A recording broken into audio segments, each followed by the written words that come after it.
Di nakalagay yung base pair niya, wala nang base pair pag malapitan. Grabe naman.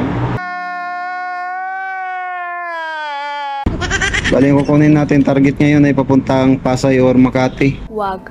Wag. Meron pala tayong extra job or extra business na gagawin. Nice. Itatry natin ng business na to kasi pwede to pang extra. Kaya nga extra job kasi kung tayo ay may trabaho ay pwede natin itong gagawin bilang isang side hustle. Okay. So ipapakita ko sa inyo, ito pala yung Lalamove. Yan. Wow! Ito yung bag natin, ito yung motor na gamit ko. Yan. Yeah, boy. Ang motor na to ay MIUI 125 2019 model. So sa Lalamove naman ay pwede naman any model. Kaya dito natin naisipan mag-extra ng ganitong trabaho, ganitong business. Titingnan natin kung magkano yung kikitain natin at saka kung paano magiging Lalamove driver. Meron akong apps kasi nakapag-download ako ng mga nakaraang taon pa. Bali, nakapag-extra naman ako, nakatry ko na mag-extra nung nakaraan. Pero nung mga nakaraang taon kasi malakas pa daw yun. Ngayon, nagtanong-tanong ako ay medyo humina daw yung Lalamove ngayon. Kaya subukan natin ulit mag-extra ng Lalamove. Titingnan natin kung makakuha tayo ng booking. Huwag mong subukan. Ito pala yung apps mga kapwa natin manlalakbay. Ayan. Diyan natin makikita yung booking. Titingnan naman natin. Ganito siya. Tingnan no. Ganyan. Ganyan yung application ng mga Lalamove driver. Pag i-open natin, ayan, pag i-refresh natin ganyan siya para papasok yung ibang mga bagong booking. Okay. Ayan, titingnan natin kung makakuha tayo. May mga lumalabas naman pero nasa magkano lang. Titingnan natin tong Pasay Paranaque. Ano, galing Quirino Ave tapos puntang Taft Avenue, 76 pesos lang. Pwede na kaya to? Pero ang pick up niya ito kilometers, kaya kung sa 76 Taft Avenue, tingnan natin ano kalayo. Nasa mga 5 km yung drop off, tapos yung pick up 2 kilometers. Medyo malabo. Medyo lugi tayo. Kaya hindi mo natin kunin yan. May mga abono din pala dito. Yan, tulad nito, Las Piñas. Pero di ko kunin to kasi mahirap mag-deliver sa Las Piñas. Maraming subdivision. Ilang kilometers, nasa 10 km away. Tapos yung pick up 1 km lang, malapit lang sana yung pick up.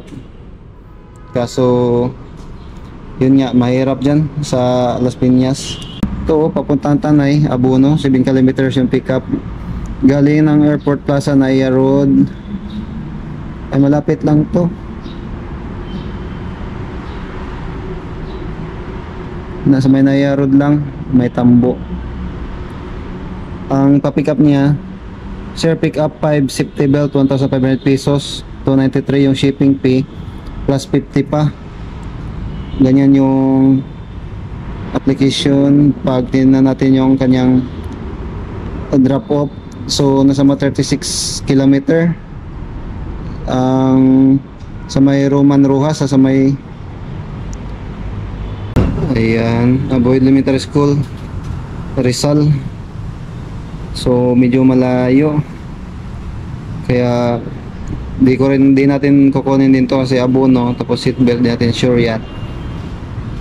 1 km lang to, napaikot lang to, kaya lang nagloko yung Waze ay yung apps.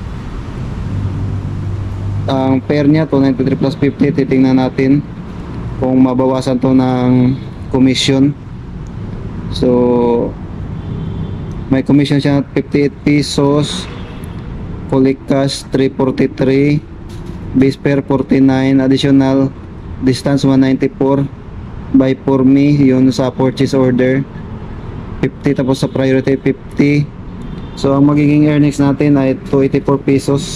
Yan yung magiging earnings natin pag kinuha natin tong booking na to. Pero grabe, layo nun, 36 km. Punang Tanay, nasa mga 2 oras yata takbuhin yan. Ito, titingnan natin to sa Boeing. Ayan, pwede na to. Sana makuha natin.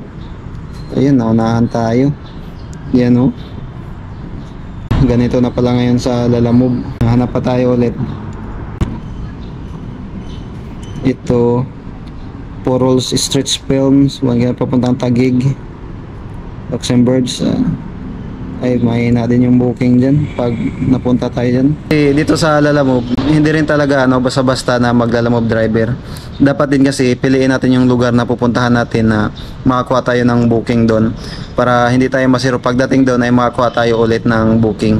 Tulad ng Makati, mga Pasay area, Bandaloyong, pwede pa, pero Quezon City marami din naman, tsaka sa Taguig. Kaso lang tiyagaan lang din pag napunta tayo doon. May mga area doon na malakas yung booking, may mga area din na walang-wala talaga.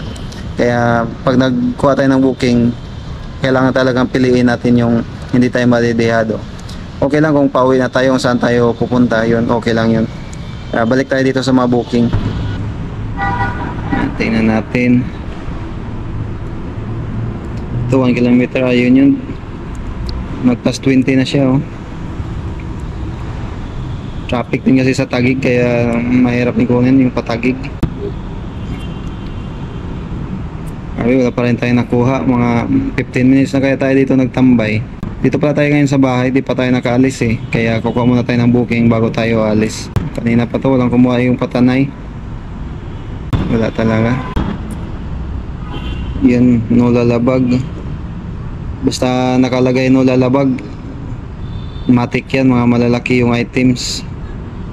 Ito Pasay. Layo, 4 kilometers yung pick up.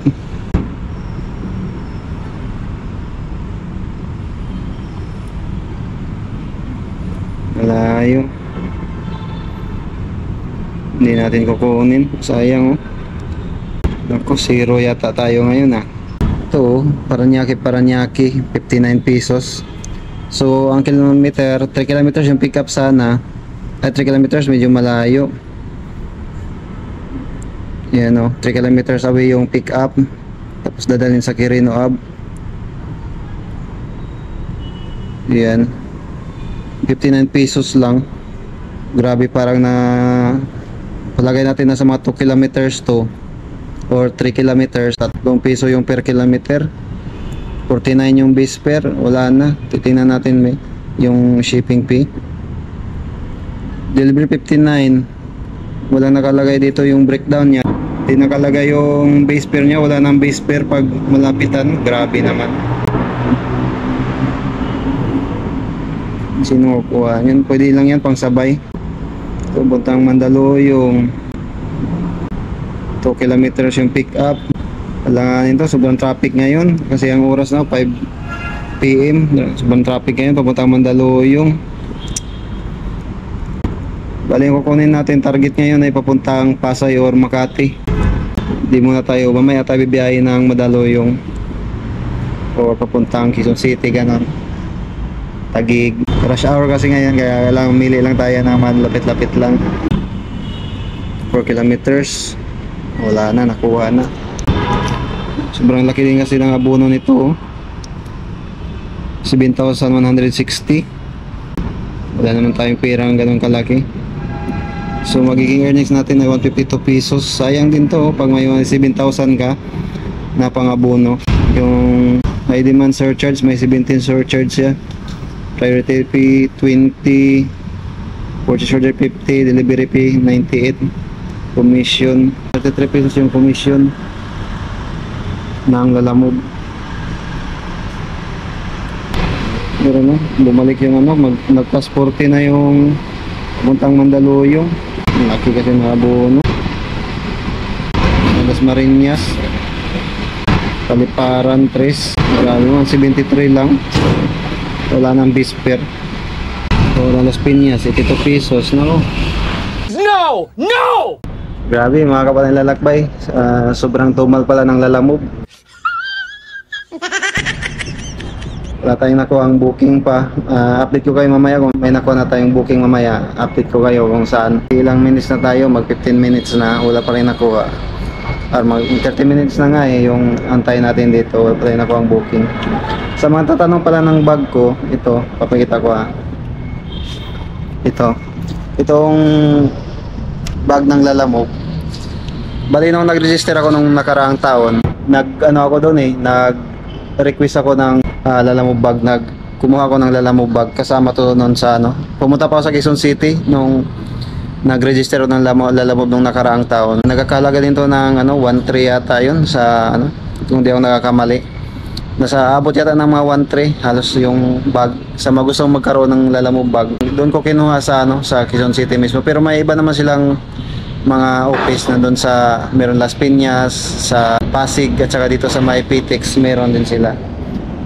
Maliban doon sa Quezon City, pero ang pinili ko nung nakaraan doon ako kumuha sa Quezon City, doon ako kumuha ng bag.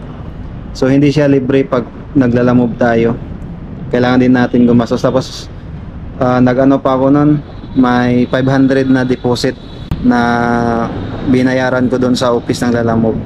Kasi pagkatapos kong mag-register, pumunta ako sa office para kinuha ko yung bag, tapos para ma-activate yung Lalamove bag natin na dito sa apps, kasi mas advantage daw kasi pag may bag. Matagal-tagal na rin to, mag-isang taon na rin ngayong September, matagal-tagal na rin.